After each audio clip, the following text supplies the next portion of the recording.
Hey, Jacob. How are you? Good, good. How about yourself? Very good. Are you Let's in your apartment or is it a co-working space? use my apartment. But Your apartment. I All do, right. I do want to blur the background though. How did I do that? Yeah, that's fine. Yeah, I'd rather blur you, it. you probably don't use the Google Meet that much. I prefer Zoom normally, but I do use Google Meets Okay. quite a bit. Yeah, Oh, yeah. Okay. we probably don't need my note taker in here. Cool. Which area are you living? I'm just curious. Here in Chiang Mai. It's called Jed Yard. It's the area that's behind the Maya Center, essentially. Okay. Which direction? Around the old town. No. Like the shopping mall, the big shopping mall by Neiman. Oh, okay. Yeah, Jet. Behind Okay, that. I know. Is it? Yeah. I remember there's a gym called Jet 24. Yeah, probably. I don't know, but yeah. Okay, so called Jet Jet something like that. Okay, Yeah, so we're actually very close. Okay. Yeah, we probably could. We probably could have walked. Probably could have walked to the each other's, but I don't think so. Yeah, I'm like near CMU, the university. Yeah. Yeah, that's pretty close. But yeah, a little far. But yeah. All right. I didn't know that. Anyway, welcome to the SEO Action Show. As you know, I write a Google SEO blog in China, so it's called the SEO Action Blog. Yeah, and then the SEO Action Show is a new product of mine, doing interviews with fantastic people, SEOs, or any entrepreneurs who pursue online business, make money online, that kind of living that kind of lifestyle that a lot of people dream. Yeah. That's me. Yeah, exactly. Okay, I believe we met. Let me check. I think we met during the burning season, the smoking season here in Chiang Mai around April or March. I think it's March. Yeah, in one of the SEO meetup, right? That's right. Yeah, it was at the barbecue place. Yeah, I remember it's a barbecue place, not the typical community, neighborhood community, right? Yeah, it's good. Yeah. Dinky's Barbecue. It's the best. Oh, really? I can't remember the name. Dinky's, yeah. You can get it on takeout, so I get it every now and then. It's that's a local secret here in Chiang Mai. Dinky's Barbecue, Texas style barbecue in Thailand. There you go. Cool. Can you tell us a little bit more about yourself? I know you're from the States. Which part of the States are you from? What brings you to Chiang Mai? Yeah. So, I grew up in the Seattle area. Seattle, okay. Seattle area. That's right, in the suburbs. Went to university in Spokane, in the east part of the state. So yeah, Washington guy. Let's see, what brings me to Chiang Mai? Oh, that is an epic question. Yeah, so one day I was an engineer. I was working as a civil engineer. That's what I studied in school. I'm a licensed professional engineer. You can look it up. Look up my license. I actually still maintain the license. I don't know why, but I still maintain it because they don't make you do CLE, so I just keep paying the fee, and they still have my license active, but don't use it. And then what kind of license are you talking about? You said engineer, civil engineering. Yeah, so... I'm professionally licensed civil engineer. Oh wow, okay. Yeah. And then you're still renewing, paying to renew the license. Yeah, even though you're doing completely different job, right? Yeah, I guess I just can't let it go, even though it's been almost 10 years. Yeah, it's like $80 or something. So every couple of years, so it's not too big of a deal. I just renew it periodically. Cool, awesome. Yeah. Wow, I didn't know that you actually learned engineering, and then now you're doing SEO and digital marketing. That's quite a shift. Yeah, that's right.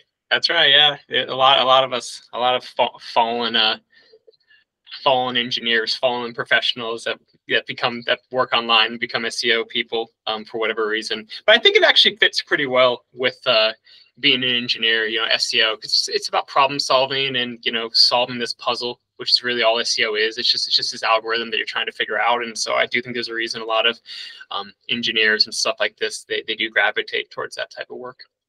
Yeah, that definitely helps. I have quite a few close friends from the States. They also have engineering background, not marketing, So their way of, looking at like I say, traffic decline or Google algorithm change is totally different from marketing people, Yeah.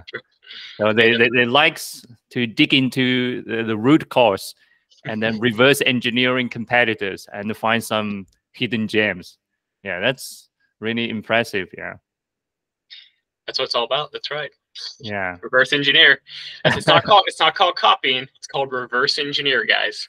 Reverse engineer. Cool. So how did you get started with SEO and online marketing? I know, is it right after graduation, or it took you a couple of years to figure it out? No, that was my I was trying to get to. So basically, one day I just I got tired of being an engineer. I read this book called The 4-Hour Workweek. I'm sure you're familiar with it. Tim Ferriss. Tim Ferriss, that's one of my favorite books as well. Oh yeah. Oh yeah. A lot of us, it's a gateway drug. So it's that thing ruins your life. I always say jokingly, that book ruined my life because it was all clear. I was an engineer, had it all laid out. You work, you get the mortgage. You put in your 401k. And then 40 years later, if you're lucky, you retire. And then you get to enjoy your life. And it was all there until I read this book. And it put me on this totally different path. So long story short, a couple of years later, I just basically quit my job, saved up some money. I went backpacking for 6 months in South America. I went rock climbing through the whole continent. And then I just, at the end of it, I realized I didn't want to go home. And so I had to figure out how to make money online. And cool. Wow. That's amazing. That's right. 6 months of backpacking. I didn't know that, That's yeah. Right. When was that? Which year? 2016. 2016. It was right after you graduated from school, or you said you quit your job, right? About 4 years after I graduated from school. Oh, wow. Yeah. Okay. Oh, you actually stayed in South America. Okay. Yeah. That's right. Okay. Yeah. I was there for 6 months. Went to Australia for a while. Then I actually went to Chiang, and then I'm getting to my point. That's how I got to Chiang Mai. And then I went to Chiang Mai. This is like 2018, and that's kind of where I started to learn a little bit about SEO. I got a job as a content writer for a crypto blog. This is in 2017, 2018. The big bull run when everyone was quitting their job to become a crypto expert. If you remember that, I was one of those guys. Right. Yeah. Becoming a crypto expert, and then then I just fell into it. That's interesting. Yeah. You actually got started as a content writer, right? You can do take online clients. Yeah, I guess that's how you got involved with the SEO industry, right? You write for your clients. They are making big money. I mean, you're also making some decent money, but you definitely have more ambition than that. Not big money. Yeah. No. I think my first I think I made $1,300 a month. Or it was something like that, when I started off, and I'm like, yes, that's enough. That's enough to live in Chiang Mai. That's enough to live in, outside the US. Yeah, $1,300 per month for Chiang Mai 5 years ago. That was amazing, right? Oh yeah. Yeah. I don't know. I don't know how much was the rent here. Definitely, everything was much cheaper, 5 years ago. Yeah. Yeah, it wasn't that bad. You don't go out to eat every day. You don't go to nice restaurants, but if you're eating street food, and then every now and then you go out to eat, you're still getting coffee every day. It was fine, but wanting more. Cool. Do you mind if I ask you, what was your rate? Let's say per word basis, do you charge your client for crypto at that time? 4 cents. 4 cents? Yeah. Oh no, that's I imagine crypto, and then you're from US, it definitely deserve to get paid more. Yeah. Yeah, but 2017, I think it was I think it went up a lot. It went up a lot after that. I'd say. But back then not as much. Yeah, now it's triple that, I'd say. I don't know what it is now, but it's a lot more, I've heard. You actually can make pretty good money if you're a good crypto writer. Okay, got you. Yeah, 2017. That's also, I remember correctly, that's also the year that I went full-time on content side. Previously I also had a couple of jobs. I also stayed in the agency, and 2017, maybe around 2018 was the year that I decided to, go full-time, all in on this kind of content side, niche website. That was one of the amazing times. You know, it's easy to set up, and yeah, it was a good business model at that time. Yeah, the golden days. Yeah, one of the golden days. I would say it was maybe 10 years ago. Yeah, I got started into SEO in 2010 or 2011. Yeah, but it's just right after college. You didn't have that much information about the making online and make money online, passive income. You know, yeah, that was the golden age. I think 2017, 2018, maybe the second best. Yeah, definitely. Yeah, I mean, it's like anything. I mean, probably back then it would have been harder to, there wouldn't have been as many courses. There wouldn't be like YouTube channels teaching how to do it. So it probably would have been harder to get the info. But if you had the info, you could have made a lot easier money, I'd say. Right. Yeah. I have, at that time, I have friends making 5-figure per month, and maybe a few, I think close to 6-figure per month. Yeah. Some of them still live in Chiang Mai these days. You probably know these guys as well. Probably. Yeah, probably. Yeah. Probably. Yeah, I mean, yeah, the guys that were crushing it back then. I mean, if you had the skills, it's the classic being there at the right business at the right time, I would say. And they're hardworking, made their own luck. But yeah, a lot. Yeah, those definitely the golden days. A little harder now. Yeah. So when you get started, you know, with SEO, what resources? What you said not many courses, right? How did you learn SEO? Yeah, just on the job, because I was being contracted by this cryptocurrency news site and blog essentially, and they had some, you know, the editor and the content managers, they had some SEO skills, so they were the ones that were the first ones to kind of teach me about, you know, really basic on-page stuff, H1s, H2. You know, you always want to link one of your articles to an existing article. Like I didn't know it was SEO. It was just like, oh, you do this, like link your article to another article, and then put the word in the anchor that you want. And I'm like, oh yeah, sure, whatever, that's easy. I didn't know it was SEO. It was just like what we did essentially. And then with that, kind of one thing led to another. Then I started to you know, then I basically bought a few courses and things like that, and then that's when I started to learn a lot more. Got you. So it's from this kind of in-house training, right? Yeah. Yeah, exactly. Yeah. And do you still remember how was the traffic looking like for that cryptocurrency website?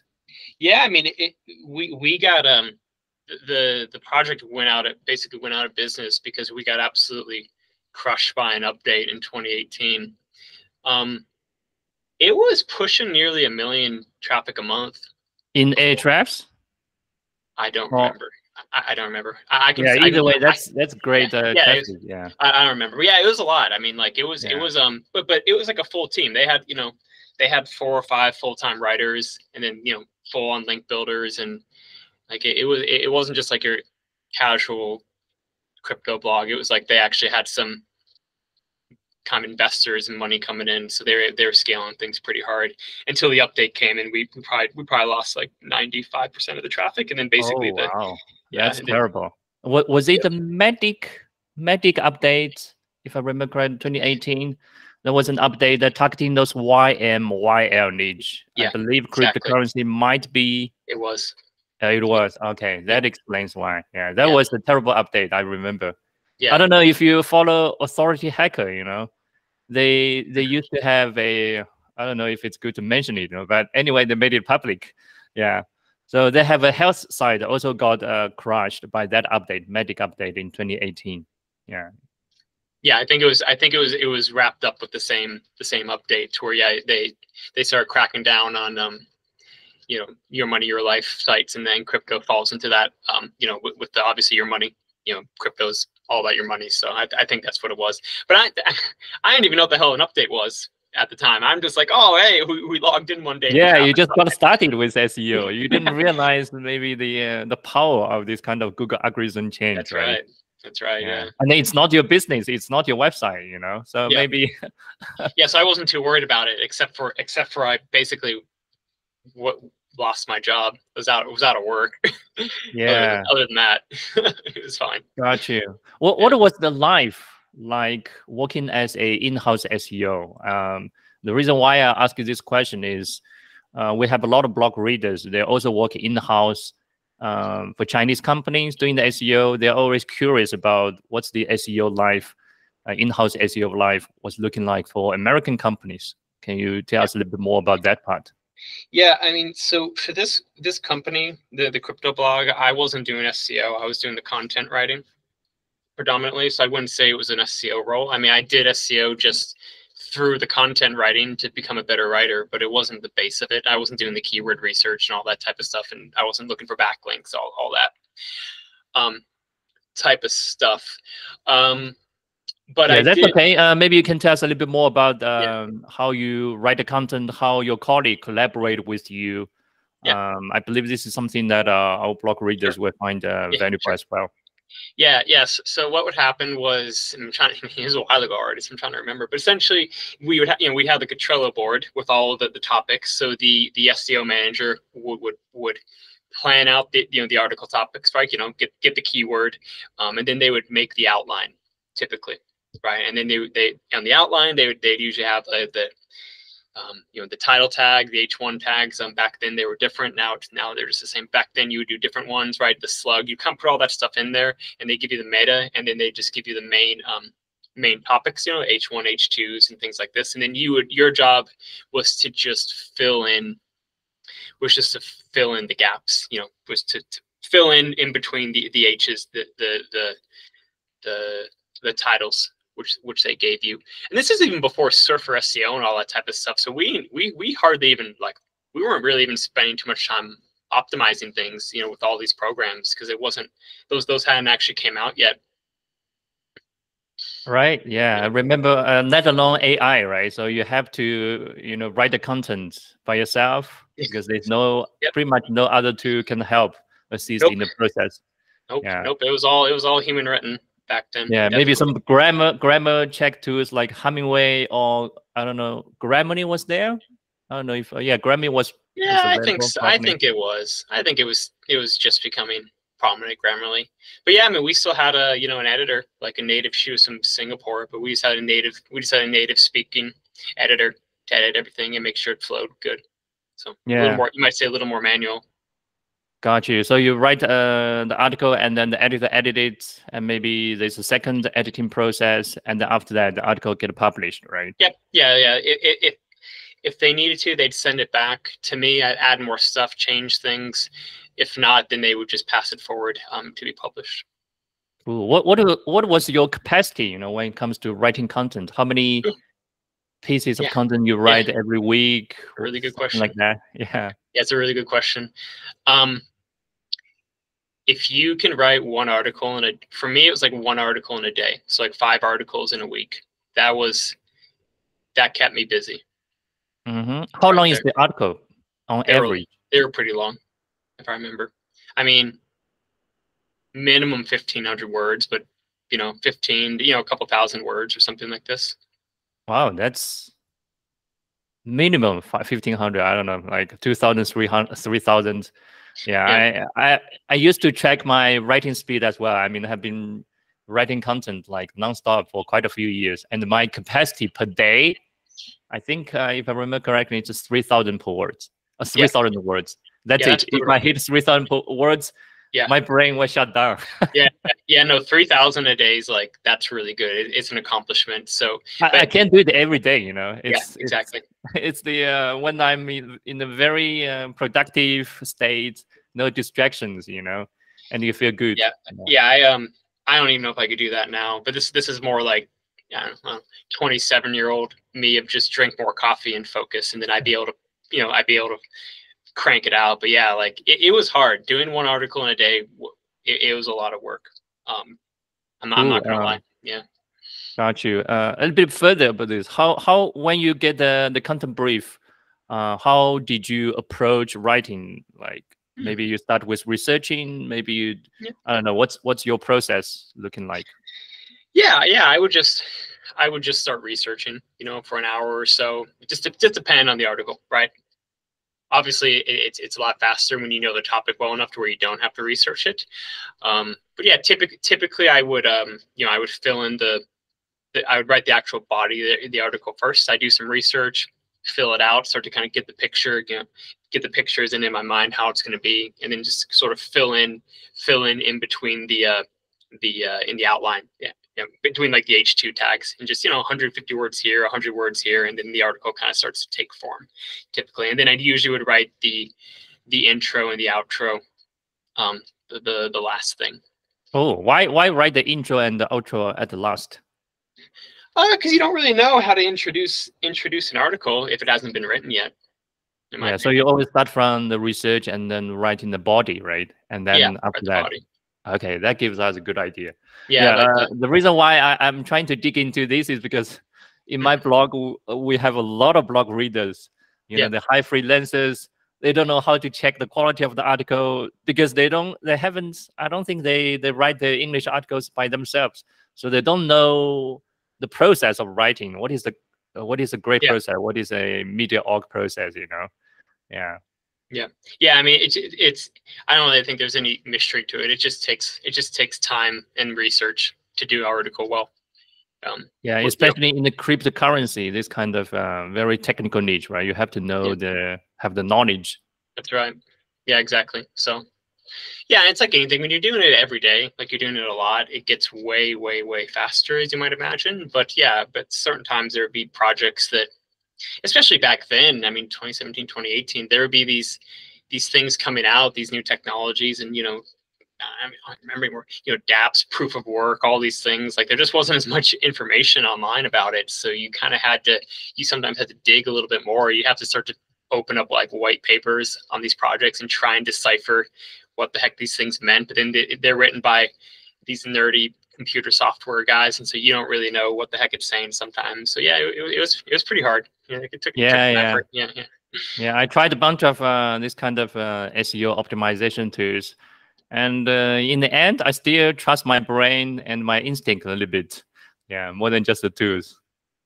Yeah, I mean, 100%. The tools are a tool, right? Yeah. But you gotta write to the reader first is the goal. Exactly. Yeah. Right to the reader. Make sure they're getting what they want, what they came for, and what the title said, and so they're not bouncing. Because one of those things that has been coming out, I know, particularly with the some of the the antitrust policy and the leaks or whatever, how important user metrics are as ranking signals, which I don't even think You're talking about, I think, the DOJ antitrust law, and then there's a Google spokesman. That's right. Tell the congressman like how search works. It's that PPT was very useful for we SEO. Yeah, it was. Yeah.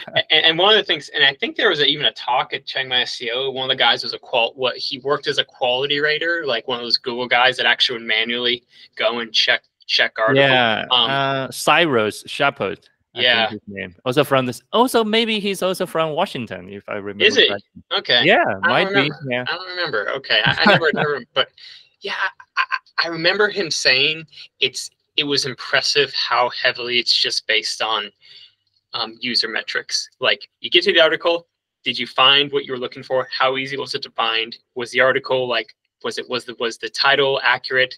And that's like a huge ranking factor. We nerd out all the stuff of the links and the this and the that and the perfect density of keywords. Where it's like, no, just write more to the user and you'll probably be fine. Yeah. Actually, I was in Bangkok 1.5 weeks ago for that Google Search Central Search Live. I don't know if you heard about that event. And then I remember Gary Elise also talk about that. They have a system or way to figure out whether your article is people focused or search engine focused. Yeah, that's right. And then I think they mentioned about the traffic and the user engagement. Yeah, it's about pulling data from it's huge. Chrome, internet browser, maybe Android. Yeah, and then using the system to process this. Yeah, they pretend to. Yeah, it's just leverage the users to be the judge. Yeah, very smart. Definitely. Cool. You also run your own content site as a side project, right? So can you tell us a little bit more about that? Yeah, sure. So I have a couple of different affiliate sites that I've built up. Oh wait, I thought you only have one. All right. I mean, I have two. So a couple being 2. Okay. Yeah, I mean, I can talk more about it. I'm actually not focusing as much heavily on doing SEO and building up the content sites. I actually focus a little bit more on sales consulting, which I can talk about later. But I have a question about that later. Yeah. But yeah, so basically I have a couple different sites. They're both in the outdoor niche for reviewing outdoor products and things like this, like hunting gear, like ones like climbing. I can tell you it's in the rock climbing niche. Don't get into the rock climbing niche. There's no money there. So I can just tell you guys that was your hobby, right? Yeah, that's my passion. Rock climbing, passion. Passion. Yeah. The classic. These are those things I always tell you, like don't do your passion, right? What was that? I think it was Matt Diggity said his first was like a yoga site or something like that. I didn't make him any money. He's like, okay, I need to actually pick projects that topics that make money, and so I did have to learn that my own way. But anyway, so they're both in the outdoor niche, and kind of your classic sites of building out articles, writing articles, the whole deal, the whole content marketing affiliate site model. Cool. Well, do you have any numbers to share in terms of traffic revenue, or is it just pure based on like curiosity? You do these to test how SEO and Google algorithm works? No, I was doing it. I was doing it with the business to try and make money and things like this. I've always just had, I would say, just moderate success on the sites, to be honest, and that's just me. I think, my main one, probably like 30,000-40,000 visits a month, something like that, and it was probably making $3,000 a month. That's pretty good, yeah. Especially considering you have a full-time job, right? Working as a cryptocurrency company. Yeah. No, I'm actually working I work as a sales consultant now. Yeah. I mean at that time, right? No, I mean like a couple years ago. Yeah. So I want to clarify about the time. So you started the content site when you're working for that crypto company, or after that? After that, okay. I think like okay. It's a little blurry, but basically kind of after I started getting to it on my own a lot more. Okay, 30,000, 40,000 per month traffic, $3,000 per month. That's pretty good, and then it's definitely enough for you to sustain your basic, like cost living in Chiang Mai, maybe Asia, right? But maybe not in Australia. I don't know when were you located at that time? I remember you said you also went to Australia. I don't know how long you stayed there. I was in Australia for a year. And so I'll just give you, but the cryptocurrency blog, all this that came afterwards, after Australia. That's when I was in I was in Asia. I was in Asia. Then I moved down to Colombia, to Medellin, and I was there for 6 years in Medellin. Oh wow! Yeah, Colombia. Okay, that's one of the popular digital nomad destinations. Yeah, it's very popular. Yeah. Oh yeah. Cool. Okay, for 6 years before you come back to Chiang Mai earlier this year, right? Yep, almost a year. Awesome. Okay, but $3,000 per month was, I believe, for Colombia was also decent money, I guess. Yeah, I mean, you could live off it easily. But I just kept reinvesting it back into the site and to buy more content and links and all that type of stuff. Oh, okay. So speaking of this, you don't write the content by yourself. You outsource, right? Yeah, I outsource it. Yeah. Okay, cool. So how were your content surviving the HCU and the core updates earlier this year? You had to bring that up. Yeah, because content side would naturally, because my full-time job was also steer, it's a content site. Yeah, and then we got hit hard during.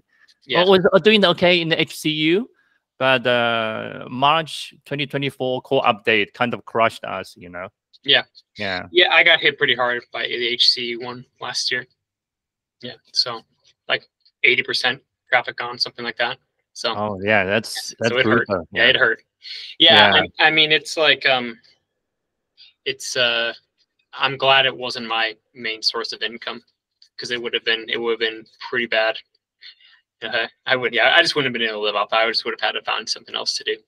Well, it was a difficult time, At that time, I remember we still had like 25 freelance writers and editors. I actually still had a couple of full-time employees. You can imagine that kind of business stress.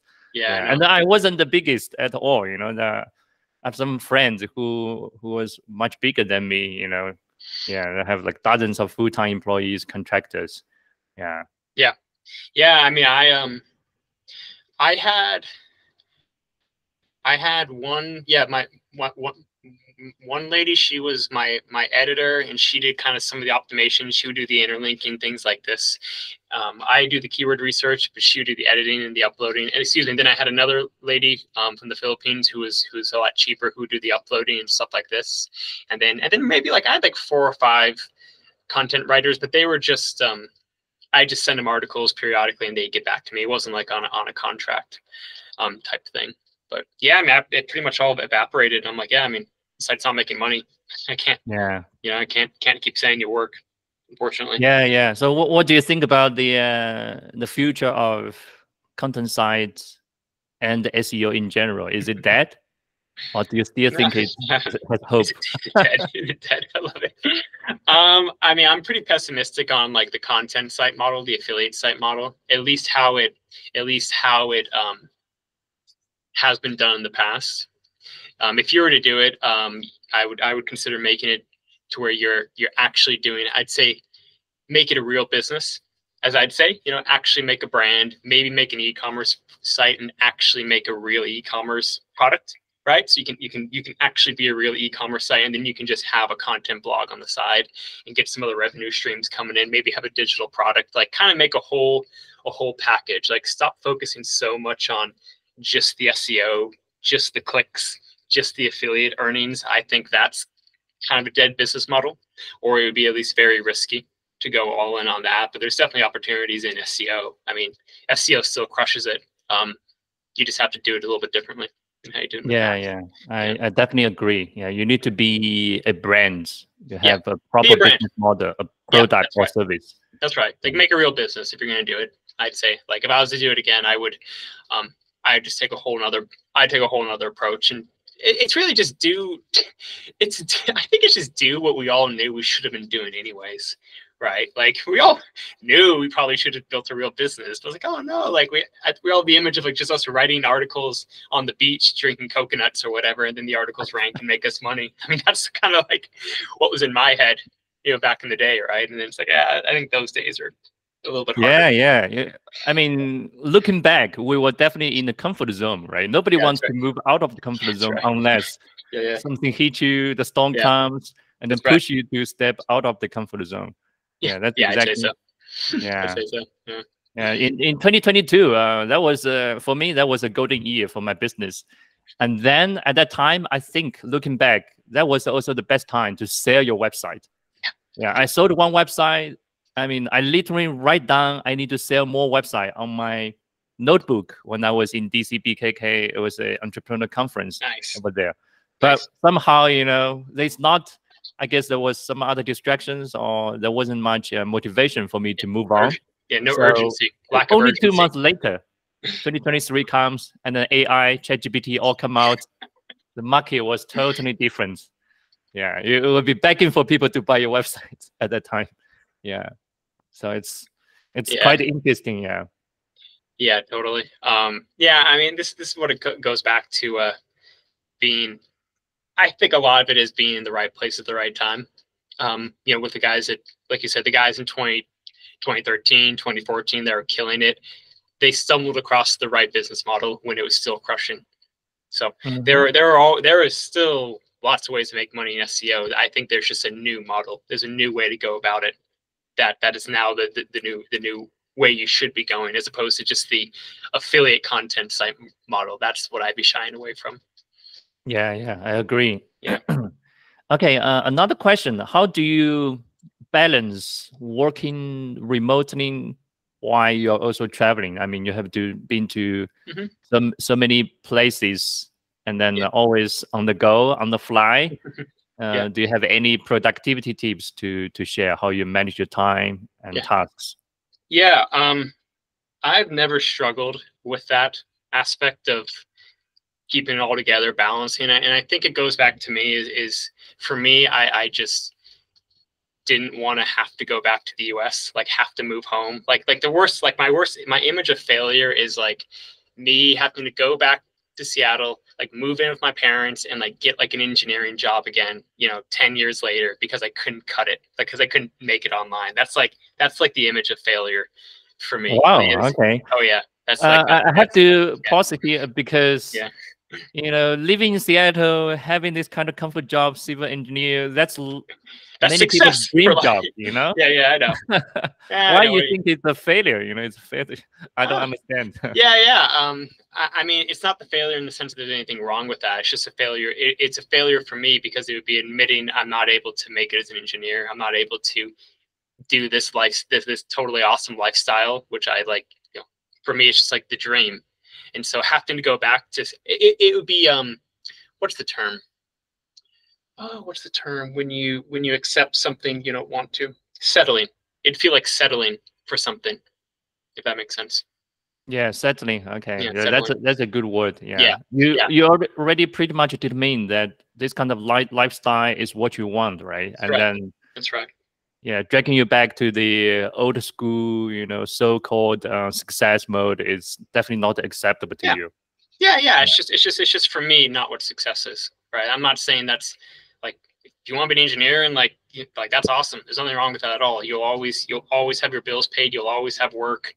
You'll be fine, right? And there's nothing wrong with that. It's just for me, that's it became very clear. And the more time I spend kind of, how do I say it, like on the other side, seeing the other side of what's out there, it's just harder. It'd be harder and harder to go back, I'd say. Yeah. Interesting. Yeah. All right, let's switch a gear and talk about your new business idea, which is about coaching SEO agency. That's right. If I remember correctly, to optimize their sales process, right? That's right. So where did you get this idea from? And then what's the progress right now? Yeah, so this came about because actually when that content site went out of business, I'd been doing for that cryptocurrency site. I sort of fell into doing the sales calls. Basically, clients would hit us up. They're interested in marketing packages. Buying packages of articles and things like this. And I seem to be quite good at it. I seem to be the only guy who wanted to do it and had any success with it.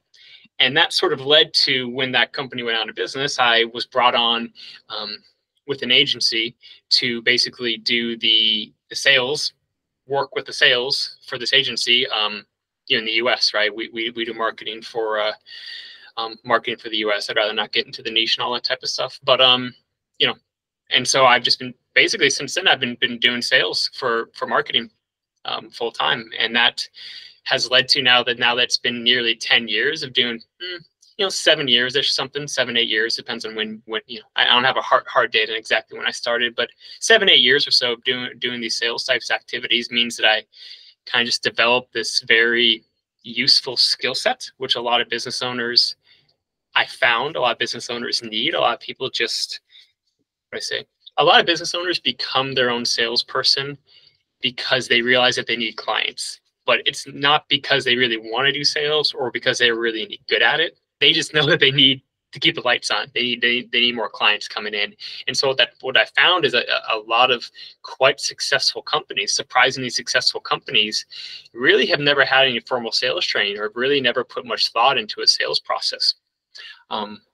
So it means I'm just able to provide a lot of value, in my opinion, quite easily. I'm able to provide a lot of value to these companies. Mm-hmm. Got you. Can you share a little bit more details about what's the problem of these SEO agency owners are facing in terms of sales? Yeah, I think the biggest reason with biggest problem SEO agency owners face when they're trying to sell is they talk too much about SEO, which is funny, but it's because you have to realize, like, most people who need marketing, who are hopping on a call, they don't really actually care about SEO. They don't really care about how it's done. They just want to know, how much money do I give you and how much money do I get back in business? That's all they care. And if that's being done with Google, if that's being done with ads, that's being done with Google ads, Facebook ads, if that's being done with social, if that's being done with whatever, right? They don't really care, or if it's being done with SEO. And so what your job is really to do is not to talk about SEO, it's to convince them why SEO is the best choice, lowest risk option. That's how I like to word it, right? Why is SEO better than doing social, better than running ads? What are the advantages of it, right? So it goes back to ROI. The real advantage of doing SEO is that you can get asymmetrical returns, to where with pay-per-click ads and things like this, you're going to get quick clicks, but you're going to be really capped in the actual income, right? The only downside of SEO, in my opinion, is, well, it's a little unstable, but it also just takes a lot longer. It takes minimum 3 months, but it takes 6 months to a year for a campaign to really kick into gear, and that's the real downside. You have to be willing to fork out money for months and months before you see a return. Got you. Sounds like you put analogy is like when you're writing content, you need to show the benefits, not just the features, right? That's right. So the clients, they don't know SEO. That's why they need your help. So that's right. You cannot talk about SEO all the time. You need to talk about that's right. the result of SEO. What it means for them, right? 100%. Yeah, that's a good way to put it, man. It's like when you this is a good analogy for people that do review articles. Just your normal affiliate article reviews, and this is what you see all the time: is people talk about the features. Like, look at this ergonomic mouse I have, if you can see it, right? It has a roll ball, it has Bluetooth, but it's like, who cares if it has Bluetooth? It has a roll ball. No, it has a roll ball so that your hand fits. So your hand is in the natural position, so that it doesn't create tension, and so that years down the line you don't get carpal tunnel syndrome. Right, so your wrist doesn't get tired, so you can work longer without getting tired, right? And the Bluetooth is there to reduce the clutter. So when you're traveling, you have less stuff to put in your bag. It's so that that's why it's good. It has nothing to do with the features. Like, who cares? Yeah, right? Yeah. So it's always like you need to hit back to the target audience needs. They care about health. They care about no interruption during when they play. Intensive games, right? If that's right. That's right. Yeah, whatever it is. Like, I just made that up. Like, maybe that's not true about Bluetooth, but I'm saying, whatever it is, that's what you want to focus on, right? Got you. Very applicable for I'm also testing a new business idea. It's about connecting SEO agencies to my blog readers who work in companies, whether it's e-commerce store or software business. And what I found in the last 6 months is, I've talked to dozens of SEO agencies, and then I also know their sales process, I would say, fairly well. And when you talk to too many, I figure out which one is good, which one is okay. And then I find those who make the best proposal is always they show the benefits of SEO. They show the estimated result, and they make it clearly about the proposal, the pricing, and then the work they put, the SEO roadmap. So I think this is all what the clients want, right? Yeah. In general, I mean, you might get some people that really care about it, right? But in general, it's it's like you say, it's just the benefits. Like, what am I going to get from this money that you're giving me? And just focus on that. What you're going to get is you're going to get more traffic. You're going to get more brand awareness. You're going to get more clicks. You're going to get more people into the funnel, which is going to result in this many more sales. Right, for years and years to come, is the way I do. Which is the way I'd handle it. I mean, that's really it. And I mean, that's step one, is just convincing why SEO is a good aspect, and the other part is just convincing them that you're actually able to do it, that you've done it before, that you have experience, and that's typically done with testimonials, reviews, and also that's also going back to your presentation, the way you present yourself, the way that you explain yourself, if you're articulate. These are all things that give them confidence that you actually know what you're talking about. Cool, man. What I want to know a little bit more about your progress. Like, how many I don't know which stage you are in, but sounds like you are still in the building MVP process. So how many test clients do you have right now? 4 or 5. 4 or 5. Wow, that's pretty good number. It's not bad. And it's just been referrals. Just guys like you, guys I've met at the meetups or met at the conferences. There's definitely. I think it's a good little business. I'm finding it's there's a really good need. There's a good need for it. I actually have a few friends in China, I think they also have the ambition to start an agency, but not necessarily SEO agency. I think they might need your help to help them streamline the sales process. Yeah. Yeah, man. Oh, yeah, please. Yeah, we can talk after. Get the referral. I can reach out to him. Yeah, for sure. Yeah, 100%. All right. Cool. I have 2 more questions on my list. So the next one is, do you have any advice or takeaway for those people who want to live a lifestyle like you? You know, they're probably stuck with the 9-to-5 job, but they want to have more freedom. So what takeaways or advice would you give to them? Yeah, that's a very good question. What I would suggest is, get very clear on your reasons, why it's important to you, like why you want to do this, because it's definitely not easy. Like the 4-hour work week sells you on it being really easy. I can tell you it's not easy for most of us, right? It's I would say actually it's more work. I put in a lot more hours than I did when I was an engineer. But that's just me personally, because I, want more, right? But my point is, like, be really clear on what it is important to you.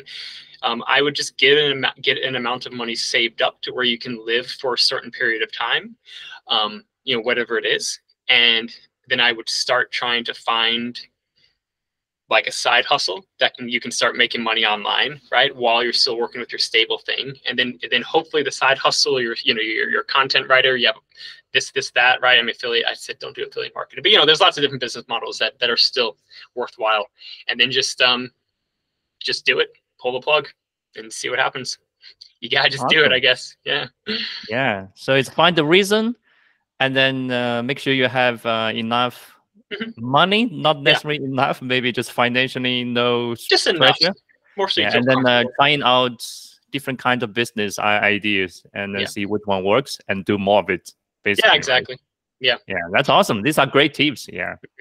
Yeah, you just got to do it, because it takes longer than you think, I would say. Yeah. It's all about the action, right? Yeah, it's about action. Yeah, and it's I've been on this journey for I read that book 10 years ago, right? And I'm still, obviously compared to 10 years ago, I'm astronomically closer to that goal, that image, but I'm still not there. It'll probably take another 10 years. I don't know, but like it takes a long time, right? So I'd get going. But it's fun in the process. It's like your life's really awesome while you're doing it. So that's kind of why I like it, because you do get to work online. You get to live wherever you want. You get to travel. You can do all these fun things that were really hard before. Yeah. Cool. One last question. So let's maybe just take the time back to 10 years ago. Yeah. Maybe you just graduated from college. You don't like this kind of 9-to-5 jobs, that kind of civil engineer. And then you dream of this kind of lifestyle. And then now it's like this. Do you have any, something like surprise you, or any regrets? Was it this like you expected 10 years ago, the life today? Wow, that's a hard question. I think what I wish I would have been told was what I just said, is that it takes a lot longer than you think, and it's a lot harder than you think, right? But also caveat of, that's more the reason to just do it now, because it's totally worth it. I like that answer. Yeah. So I wish someone would have told me, older me, just do it, dude, but it's hard. Like, don't sugarcoat it. You're not just gonna become this internet bajillionaire, working online, on the beach like that. That's an image that was sold to me by Tim Ferriss. I still love you, Tim, because I'm here because of you. Yeah, we have a lot of readers. Sometimes I go to these kind of social events. We have people coming from China to Thailand. They ask what I do. I was like, I work online, kind of living that kind of digital nomad life. And then they thought, that's kind of like a dream life. But to be a digital nomad, to be financial independent, location independent, you actually had to work a lot harder to achieve this, right? You do. Yeah, I guess that's what I'm trying to say as well. Is when you're making your own path, it takes more work, because for me, like the engineer path, it's like the set amount of hours I work, the set amount of time off, and I'll get the set amount of increase of pay, and with the set amount of years, I'll be able to retire, right? And so that's there, but to try and break that, it takes a lot of work for sure. Yeah, and then also, I mean, just in my opinion, it also depends on your personality. Some people like that. They want to living this kind of programming life. They don't like taking risks, right? Yeah, 100%. Yeah, I mean, if you hear this and you're just like this guy's freaking crazy, like, come on, no, like the engineer thing's by far the best way to go, then you should do that. That's totally fine. I'm not saying it's a bad role, a bad thing to do. It's just for me, it wasn't the fit. You know? Yeah, awesome. Yeah. Cool. I think that's the end of my questions. Yeah. Do you have anything else you want to share with our audience? Mostly they are based in China. I don't know. I mean, is SEO still crushing it in China? Like, yeah. Is it crushing in China? Like maybe affiliate marketing crushes it in China. I don't know. Well, we have more people doing affiliate marketing, SEO, Google SEO than you probably have thought. Like China maybe optimizing for Baidu Chinese language, but actually no, we have a lot of fantastic smart SEOs doing content sites, running software business. Cool. Yeah. Well, yeah. I mean, China's has, I would assume, limitless opportunities for these things, because in a way they're little. I'd say maybe they're a little bit behind what's happening in the US or whatever, but it's still got to be there. So just look for the opportunities, and I'm sure they'll come. Yeah. Cool. Have you ever been to China? Hong Kong. Hong Kong. Okay. Yeah. Cool. Maybe one day you will visit the mainland. I do want to go. Yeah, I just need a visa. They don't let me in. They don't let those damn Americans in. I do want to go. It's easier. Yeah, that's what everyone says. No, it's just an excuse. I just need to go. I need a reason. I told you. Reason, right? I told you. I need a good reason, and then I'll go. Okay. I think it's a little. It's like such a big country too. It's like you don't even know where to start, right? I don't know much about it. It's just like if you want to go to the U.S., it's like, where do you start? Like it's just massive. This massive country, and it's kind of overwhelming. A little bit, right? I think we are. China is ranking number 3, and US number 4 in terms of territory, right? That kind of the land. Oh, you're just pushing that in. Oh, yeah, it's huge. When you live in Thailand, you can go to Chiang Mai from Bangkok to Chiang Mai, 1.5 hours flight. But in China or US, hours, from east to west, you need a couple more hours. 6 hours. Yeah, something like that. Okay, next year, I'm actually planning to put together a SEO conference. Maybe this could be your reason to visit the mainland China. I think so. I'd love to go, especially if I had a few friends, people to kind of show me around. All that stuff, kind of navigate some of those differences. The apps you need that are China based, all these types of things. It'd be cool to have someone to show me. So make it happen. Make it happen, man. Let me know. Yeah. I mean, it's more than just the SEO. It's also about, traveling, get to know more about my country, because the whole system, I mean, literally every aspect works differently than the Western world, Yeah, sometimes when I go back after living in Chiang Mai for a couple months, when I go back, I have this kind of, adjust time. I need time to adjust to get myself to adapt to the new environment. Yeah. You get culture shock from your own country. Yeah, that happens when I go back to the US as well. I'm like, man, where the house is always this big, I'm serious. You go back, I can't even believe it. I'm like, man, these cars are huge. I can't believe it. Like, and then the gas station is huge in the US as well. Like you have to line up, and then they have driveway for Starbucks. Yeah, pretty much, but big, McDonald's everywhere. Big, yeah, exactly. And those are those things you just you grow up with it. You don't even think about it. Then you leave. You're like, yeah, that's a very, very American thing. But it's fine. I mean, how do you know unless you leave? So that's part of the fun, right? Yeah. Awesome. Yeah. This is amazing talk, man. I really enjoyed it. Yeah. Thanks for sharing all your experience and dropping all the knowledge here. My pleasure. Yeah. Okay. Last call to action. How can people follow you or keep in touch with you? What's the best way to stay in touch with you? That's wonderful. I'm building up my YouTube channel for sales, so it's just going to be at Jacob Bushmaker. That's the let's see if I can get it here, the exact thing. I can send it to you later. But yeah, just the YouTube at Jacob Bushmaker.